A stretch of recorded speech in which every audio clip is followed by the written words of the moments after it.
आणि यानंतर एक मोठी बातमी 24 तासांमध्ये आरक्षण देऊ म्हणणाऱ्या फडणवीसांनी 2.5 वर्ष झाली तरी सुद्धा आपलं आश्वासन जे आहे ते पूर्ण केलेलं नाहीये।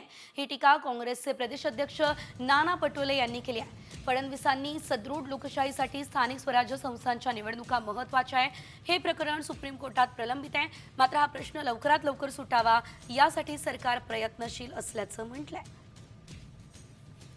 मोठी बातमी आपण बघतोय। खरं तर यावेळेस आता फडणवीसांनी दिलेल्या आश्वासनाचं काय हा सवाल उपस्थित करण्यात आलेला आहे। नाना पटोले यांनी थेट मुख्यमंत्री फडणवीस यांना हे सवाल केलाय।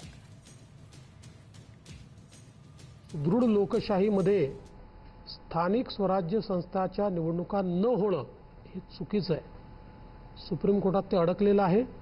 आमचा पूर्ण प्रयत्न असेल, मी तर कालच आमच्या सरकारच्या वकिलांशी बोललो की तुम्ही अर्ली हिअरिंगचा अर्ज करा आणि कोर्टाला विनंती करा की या संदर्भातला जो काही स्टे आहे तो स्टे आपण हटवा आणि आमचा प्रयत्न असेल लवकरात लवकर या निवडणुका झाल्या पाहिजेत।